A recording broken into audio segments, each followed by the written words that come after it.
रखते थे। राजा उन्हें रोजाना उनकी मेहनत के बदले उन्हें केवल 2 किलो अनाज देता था। इतने अनाज में बड़ी मुश्किल से दोनों बाप बेटे का गुजारा हो पाता था, इसलिए वो दोनों हमेशा भूखे ही रहते थे। एक दिन सोनू अपने पिता से कहता है, पिताजी, हमें राजा की नौकरी छोड़ देनी चाहिए। हमें कुछ और काम करना चाहिए या किसी दूसरे शहर में जाकर नौकरी करनी चाहिए। राजा हमें इतना कम अनाज देता है कि हमारा पेट भी सही से नहीं भर पाता है और हमेशा भूखे ही रहना पड़ता है। भूखे रहने की वजह से हम बहुत कमजोर हो गए हैं। अगर हम खाएंगे नहीं तो हम काम कैसे करेंगे? बेटा, कह तो तुम बिल्कुल सही रहा है। भूखा रहने की वजह से मुझे भी बहुत कमजोरी आ गई है। हमेशा चक्कर से आते रहते हैं। कभी कभी तो मेरी आँखों से दिखना भी बंद हो जाता है। लेकिन बेटा, हम राजा की नौकरी नहीं छोड़ सकते। अगर हम राजा की नौकरी छोड़कर किसी दूसरे शहर में जाकर नौकरी करेंगे तो राजा हमें तलाश करवाकर सूली पर लटका देगा। इसलिए हमारी भलाई इसी में है कि हम चुपचाप राजा की नौकरी करते रहें। अब तू जाकर जंगल से थोड़ी लकड़ी ले आ, मैं खाना पका दूंगा। सोनू अपने पिता के कहने पर जंगल से लकड़ी लाने चला जाता है। तभी बसंत के घर एक गांव की बुढ़िया आती है। वो बसंत से कहती है, बसंत, तूने जिंदगी भर मुसीबत काटी है, अब और अपनी जिंदगी मुसीबत में मत काट। तूने कभी भी चैन से बैठकर 2 रोटी नहीं खा पाया। तेरा बेटा कब का जवान हो गया है, तू उसकी शादी क्यों नहीं कर देता? घर में बहू आ जाएगी तो कम से कम तुम लोगों को खाना तो बनाना नहीं पड़ेगा। तुम थके हारे मजदूरी करके आते हो और फिर भोजन बनाते हो। अगर बहू आ जाएगी तो तुम्हें बहुत से कामों से राहत मिल जाएगी। चाची, सोनू की शादी हुए 1 साल बीत चुका है। मैंने उसकी शादी मंदिर में करवा दिया था क्योंकि हमारे पास इतना पैसा नहीं था कि उसकी शादी धूमधाम से करवा सकूं। क्या कहा तूने? सोनू की शादी को 1 साल हो चुका है, लेकिन तूने कभी किसी को बताया नहीं। आखिर क्यों? चाची, वजह तो कुछ नहीं है। सोनू की बहू अपनी माँ के घर पर है। अपने माँ के घर क्यों है? तूने उसे वहाँ क्यों छोड़ा है? बेटे की शादी क्या बहू को मैके में छोड़ने के लिए की जाती है? तू अपने बेटे से कहता क्यों नहीं कि वो अपनी पत्नी को मैके से लेकर आए? तू आज ही सोनू को भेज दे बहू को लेकर आने के लिए। कैसे भेज दूं चाची? हमारे घर में 4 पाई तक नहीं है जिस पर वो बेचारी आकर बैठ सके, और न ही हमारे पास इतने पैसे हैं कि हम 4 पाई खरीद कर ला सके। और फिर सोनू के पास ऐसे कपड़े भी तो नहीं है जिन्हें पहनकर वो अपने ससुराल जा सके। उसके पास केवल 2 जोड़ी कपड़े हैं, उनमें भी 10 पैबंद लगे हुए हैं। पैबंद लगे हुए कपड़े पहनकर जाता हुआ सोनू भला कैसे अच्छा लगेगा? अरे वारे बसंत, मैं तो तुझे बड़ा अक्लमंद समझती थी, लेकिन तू तो मूर्खों से भी बड़ा मूर्ख है। बस इतनी सी बात के लिए तूने सोनू की बहू को उसकी माँ के घर छोड़ रखा है। मैं तो सोच रही थी कोई बड़ा बवाल है। ये भी भला कोई बात हुई? चारपाई और कपड़ों की वजह से तू बहू को नहीं ला रहा। चल, मैं तुझे चारपाई दूंगी बहू को बैठने के लिए और सोनू को नया कपड़े दूंगी। चाची, तुम सही कहती हो। मुझे सोनू की बहू को बुला लेना चाहिए। अगर बहू आ जाएगी तो घर के कामों से हमें राहत मिल जाएगी। मैं कल ही भेज दूंगा सोनू को बहू को लेने के लिए। फिर बसंत बुढ़िया के घर आता है और बुढ़िया से सोनू के लिए कपड़े और चारपाई ले आता है। सोनू चारपाई देखकर अपने पिता से कहता है, पिताजी, आप ये चारपाई कहाँ से लाए हो? बेटा, मुझे ये चारपाई सुराती चाची ने दी है और उन्होंने तुझे नए कपड़े भी दिए हैं। लेकिन पिताजी, सुराती चाची ने आपको ये चारपाई और नए कपड़े क्यों दिए? बेटा, सुराती चाची ने चारपाई तेरी बहू के लिए दी है और ये नए कपड़े तेरे लिए। मैं कहता हूँ कि कल ही तू इन कपड़ों को पहनकर अपने ससुराल चला जा और बहू को लेकर आ। लेकिन पिताजी, हम अपना ही पेट बहुत मुश्किल से भर पाते हैं। ऐसे में हम रीता को क्या खिलाएंगे और वह हमारे घर का हाल देखेगी तो क्या सोचेगी? ये सब मैं जानता हूँ बेटा, लेकिन बहू को जिंदगी भर मैके भी तो नहीं छोड़ा जा सकता। कभी न तो कभी बहू को लाना ही होगा। इसलिए एक काम कर, तू कल ही अपने ससुराल जा और बहू को ला। ठीक है पिताजी, आपकी जो मर्जी। मैं कल ही जाकर रीता को लेकर आऊँगा। अगले ही दिन सोनू बुढ़िया के दिए हुए कपड़े पहनकर अपने पत्नी को लेने अपने ससुराल चला जाता है।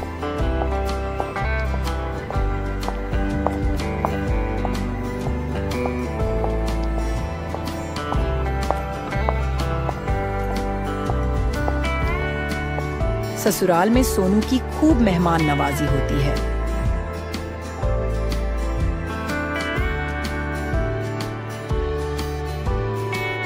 सोनू 1 हफ्ते तक ससुराल में रुकता है। उसके बाद वो अपनी पत्नी रीता को लेकर अपने घर चल देता है। लेकिन रास्ते में सोनू सोचने लगता है, अभी तो हमारे घर में बहुत गंदगी हो रखी है। रीता देखेगी तो क्या कहेगी। एक काम करता हूँ, रीता को सुराती चाची के घर छोड़ आता हूँ। उसके बाद मैं अपने घर की साफ सफाई करके आऊंगा, तब रीता को लेकर जाऊंगा। सोनू अपनी पत्नी को बुढ़िया के घर छोड़कर अपने घर चला जाता है। जब बसंत ने सोनू को अकेले आता देखा तो वो सोनू से बोला, बेटा तू अकेला ही आ रहा है, तेरी पत्नी कहाँ है? तू उसे क्यों नहीं लाया? पिताजी मैं रीता को ले आया हूँ, लेकिन मैं उसे सुराती चाची के घर छोड़ आया हूँ क्योंकि हमारे घर में बहुत गंदगी हो रखी थी। सारा सामान इधर उधर बिखरा पड़ा हुआ है। रीता यह सब देखेगी तो शायद उसे अच्छा न लगे। जब मैं घर की साफ सफाई कर लूंगा तो रीता को अपने घर ले आऊंगा। बेटा साफ सफाई तो बाद में होती रहेगी, पहले तू महाराज के पास चल। वो तुझे 3 दिन से रोज बुला रहे हैं। मैं उनसे रोज कोई ना कोई बहाना कर देता हूँ। तुझे अपनी ससुराल में इतने दिन नहीं रुकना चाहिए था। पता नहीं महाराज तेरे से क्या कहेंगे। सोनू बिना सफाई किए अपने पिता के साथ राजमहल की ओर चल पड़ता है। उधर बुढ़िया ने रीता की खूब खातिरदारी की और फिर बोली, बेटी तुम बहुत समझदार हो, भगवान हमेशा तुम्हें खुश रखे। आओ अब मैं तुम्हें तुम्हारे घर छोड़ आती हूँ। बुढ़िया की बात सुनकर रीता को बहुत आश्चर्य हुआ। वह सोचने लगी कि क्या यह घर मेरा नहीं है। वह हिचकिचाते हुए बुढ़िया से पूछती है, माँ जी ये मेरे पति का घर नहीं है तो फिर मेरे पति का घर कौन है? बेटी सोनू राजा के यहाँ काम करने गया है, इसलिए तुझे मेरे घर छोड़ गया था। तू अभी नई नवेली बहू है, घर में अकेले कैसे रहती? अब तो वो आने ही वाला होगा। चल उसके आने से पहले मैं तुझे तेरे घर छोड़ाती हूँ। फिर बुढ़िया रीता को उसके घर छोड़ आई। रीता को सोनू का घर देखकर बहुत आश्चर्य हुआ। पूरा घर गंदा पड़ा था। देखने में ऐसा मालूम होता जैसे सालों से घर में झाड़ू न लगा हो। सारा सामान इधर उधर फैला हुआ था।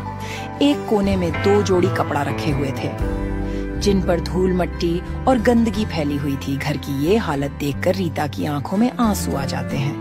वो सोचने लगती है, हे भगवान, पिछले जन्म में मैंने ऐसी कौन सी गलती की थी जिसकी सजा मुझे इस जन्म में मिल रही है? इस घर में तो कुछ भी नहीं है। अब मैं क्या करूं? अब तो मुझे कुछ भी समझ नहीं आ रहा है। रीता बहुत समझदार और होशियार थी। उसने सोचा कि ये मेरे नसीब का एक हिस्सा है, मुझे इसी में गुजारा करना होगा। अब मुझे कैसे भी करके इस मुश्किल से गुजरना ही होगा। अब मेरे पास कोई और उपाय भी नहीं है। वो हिम्मत करके उठी और घर की साफ सफाई में लग गई। कुछ ही देर में उसने पूरा घर साफ कर दिया और इधर उधर बिखरा हुआ सामान सही तरीके से लगा दिया। उसके बाद वो बुढ़िया की दी हुई चारपाई पर बैठकर सोनू का इंतजार करने लगती है। इंतजार करते करते रात होने वाली थी, लेकिन सोनू और उसके पिता अभी तक घर नहीं आए थे। अब वह बेचैन होने लगी थी क्योंकि वह घर में अकेली ही थी। उसका दिल घबराने लगा था कि कहीं कोई गैर मर्द आकर उसके साथ कुछ गलत ना कर दे। रीता के दिमाग में तरह तरह का चिंता हो रही थी। तभी सोनू और उसका पिता हाथ में अनाज का थैला लिए घर आ गए। घर आकर उन्होंने देखा कि उनके घर का नक्शा ही बदल गया था। जो घर हमेशा कूड़े का ढेर बना रहता था, आज वो हीरे की तरह चमक रहा था। ये देख दोनों बाप बेटे बहुत खुश हुए। फिर सोनू ने 2 किलो अनाज जो उन्हें राजा देता था वह अपनी पत्नी को दे दिया और फिर बोला, ये लो रीता, इसे पका दो, बहुत जोर की भूख लगी है। रीता को 3 लोगों के लिए इतना कम अनाज देखकर बहुत आश्चर्य हुई। वो सोनू से पूछने लगी, ये अनाज तो 3 लोगों के लिए बहुत कम है। आपको अनाज थोड़ा और लाना चाहिए था। रीता, राजा मुझे और पिताजी को एक दिन काम करवाने के बदले केवल 2 किलो ही अनाज देता है। अब तुम ही बताओ, मैं फालतू अनाज कहाँ से ले आता? आप लोग राजा के यहाँ पूरे दिन मेहनत करते हो और राजा तुम्हें 2 किलो अनाज देकर बहका देता है। राजा तुम्हारे साथ नाइंसाफी कर रहा है। बेटा अब हम कर भी क्या सकते हैं? राजा की बात टालने की हिम्मत किसमें है? आज से आप लोग 2 किलो अनाज मत लाना। कल आप राजा से कहना कि महाराज इतना अनाज में पेट नहीं भरता है, हम भूखे रह जाते हैं। आपकी बड़ी कृपया होगी अगर आप हमारा अनाज 2 किलो से बढ़ाकर 5 किलो कर दे। और सुनो, राजा से ये बात कहते हुए आप लोग बिल्कुल भी डरना मत। अगर राजा तुम्हें 5 किलो अनाज देने के लिए राजी हो जाए तो ठीक है, वरना आप उससे काम के लिए मना कर देना। अगर राजा को तुम्हारे काम की जरूरत होगी तो वो आप लोगों से काम करवाएंगे, वरना नहीं करवाएंगे। रीता, अभी तुम राजा को जानती नहीं हो जो तुम ये बात कर रही हो। अगर हमने राजा से ये बात कह दिया ना तो राजा हमारी जुबान कटवा देंगे। ऐसे कैसे राजा तुम्हारी जुबान कटवा देंगे? आपने किसी को लूटा थोड़ दी है, आपने चोरी तो नहीं की है और ना ही आप झूठ बोल रहे हो। फिर आप किस बात का डर है? अपना हक मांग रहे हो और जो हक नहीं मांग सकता वो कुछ नहीं कर सकता। इसलिए मैं कह देती हूँ, आप एक बार राजा से अनाज बढ़ाने के लिए बात जरूर करना। ठीक है बेटा, तुम इतना कह रही हो तो मैं कल राजा से अनाज बढ़ाने के बारे में जरूर बात करूँगा। अगले दिन दोनों बाप बेटे राजा के पास गए और राजा से बोले, महाराज, मैं यहाँ आपसे अपने अनाज के बारे में बात करने आया हूँ। आप हमें पूरे दिन मेहनत करने के बाद केवल 2 किलो अनाज देते हो। इतनी अनाज में हमारा गुजारा नहीं होता है, हमें ज्यादातर भूखा ही रहना पड़ता है। इसलिए महाराज आपसे गुजारिश है, अगर आप हमारा अनाज 2 किलो से बढ़ाकर 4 किलो कर दो तो आपकी बड़ी कृपया होगी। बसंत, यह बात तुझे पहले बतानी चाहिए था। भूखा रहना सेहत के लिए अच्छी बात नहीं है। अगर तुम भूखे रहोगे तो खाली पेट काम कैसे करोगे? मैं आज से ही तुम्हारा अनाज 4 किलो नहीं बल्कि 6 किलो कर देता हूँ। फिर राजा मंत्री से कहता है, मंत्री जी, आज से बसंत को रोजाना 6 किलो अनाज दिया जाएगा और दूसरे जितने भी मजदूर हैं उन सभी का अनाज बढ़ा दिया जाए। राजा का फैसला सुनकर दोनों बाप बेटे 6 किलो अनाज लेकर खुशी खुशी अपने घर चले गए। जब रीता ने सोनू के सिर पर अनाज का बड़ा थैला देखा तो वो समझ गई कि राजा ने उनकी बात मान ली है। फिर उसने उन दोनों से पूछा, इस थैला को देखकर मालूम होता है कि राजा ने आपको 5 किलो अनाज दे दिया है। उन्होंने आपको कुछ कहा तो नहीं? बेटी, राजा ने कुछ नहीं कहा। हमने महाराज से अपनी मजदूरी का 5 किलो अनाज मांगा, लेकिन महाराज ने हमें 6 किलो अनाज दे दिया। आज से हमें रोजाना हमारी मेहनत का 6 किलो अनाज मिलेगा। हम महाराज से खामखा डरते हैं, लेकिन महाराज बहुत ही दयालु है। उन्होंने हमारे साथ साथ बाकी के मजदूरों की मजदूरी में बढ़ोतरी की है। अभी घर वाले बहुत खुश थे। बसंत ने रीता को बहुत दुआ दिया। रीता बहुत होशियार थी। राजा के दिए हुए अनाज से वह आधा अनाज बचा लिया करती थी और आधे को पका लेती थी। 2 महीने तक उसने यही काम किया और उसने अपने ससुर से कहती है, पिताजी, आज आप राजा से कहना कि मैंने अपने बेटे की शादी कर दी है। अब हमारे परिवार में 3 सदस्य हो गए हैं। आप जो अनाज हमें देते हो उससे हमारा पूरा पेट नहीं भरता। महाराज, आप हमारा अनाज थोड़ा और बढ़ा देते तो बहुत अच्छा होता। ठीक है बेटी, मैं महाराज से ऐसा ही कहूँगा। अगले दिन शाम को काम खत्म करके दोनों बाप बेटे राजा के पास गए और राजा से बोले, महाराज, मैंने अपने बेटे सोनू की शादी कर दी है। अब हमारे घर में 3 सदस्य हो गए हैं। अगर आप हमारा अनाज थोड़ा और बढ़ा देते तो हमारा गुजर बसर अच्छा से हो पाएगा। यह तो तुमने बहुत अच्छा किया बसंत, जो सोनू की शादी कर दी। मंत्री से कहकर आज ही मैं तुम्हारा अनाज 10 किलो करवा दूंगा। दोनों बाप बेटे 10 किलो अनाज लेकर घर आ गए। 10 किलो अनाज को देकर रीता बहुत खुश हुई। अब वो आधे से भी ज्यादा अनाज बचा लेती थी और बाकी बचे हुए को पका लेती थी। यह सिलसिला 1 साल तक चलता रहा। अब रीता ने काफी अनाज इकट्ठा कर लिया था। फिर एक दिन वो अपने पति और ससुर से बोली, पिताजी, आज के बाद आप लोग राजा के यहाँ काम करने नहीं जाओगे। कब तक आप दोनों मजदूरी करते रहोगे? मजदूरी से हमें सिर्फ 2 वक्त का खाना मिल सकता है और कुछ भी नहीं। अगर बेटी हम मजदूरी नहीं करेंगे तो फिर क्या करेंगे? इस तरह से तो हम भूखे ही मर जाएंगे। आप लोग चिंता मत करो। आपको राजा जो अनाज देते हैं, मैंने उसमें से आधे से ज्यादा अनाज बचा लिया था। इस प्रकार मैंने काफी अनाज बचाकर इकट्ठा कर लिया था। अब आप लोग बाजार में कोई दुकान खोल लो और उसमें अनाज बेचने का काम शुरू कर दो। भगवान ने चाहा तो कुछ ही दिनों में हमारा कारोबार अच्छा चलने लगेगा। ठीक है बेटी, मैं आज ही बाजार में कोई दुकान दिखाता हूँ और फिर कल से हम अनाज बेचना शुरू कर देंगे। अगले दिन बसंत ने बाजार में एक दुकान किराए पर ले लिया और अगले ही दिन अनाज बेचना शुरू कर दिया। कुछ ही दिनों में उनकी दुकान काफी अच्छी चलने लगी। दुकान पर ग्राहकों की लाइन लगी रहती थी। ये सब देखकर दोनों बाप बेटे बहुत खुश थे। दोनों जब भी दुकान से घर आते तो कुछ न कुछ सामान घर के लिए जरूर लाते। एक दिन रीता अपने घर के आगे बैठी होती है। तभी उसकी नजर एक कोने में पड़ा सोने की हार पर पड़ती है। सोने का हार देकर रीता की आंखें आश्चर्य से फटी की फटी रह जाती हैं। रीता जल्दी से हार को उठा लेती है और उसे घर में ऐसी जगह रख देती है जहां किसी की नजर ना पड़ सके। उसी दिन पूरे नगर में सैनिकों ने ऐलान किया, सुनो सुनो ये गांव के लोगों, जरा गौर से सुनो। एक चील रानी का सोने का हार लेकर उड़ गई है। जिस किसी इंसान को वो सोने का हार मिल जाए तो वो हार को राजा को लौटा दे। इसके बदले राजा उस शख्स को मुंह मांगा इनाम देंगे। रानी की हार की खबर पूरे नगर में फैल गई। हर किसी की जुबान पर रानी की हार की चर्चा थी। जब ये बात रीता को पता चली तो उसने हार के बारे में किसी से जिक्र नहीं किया। इसलिए राजा को अभी तक रानी का हार नहीं मिला। राजा बहुत परेशान था।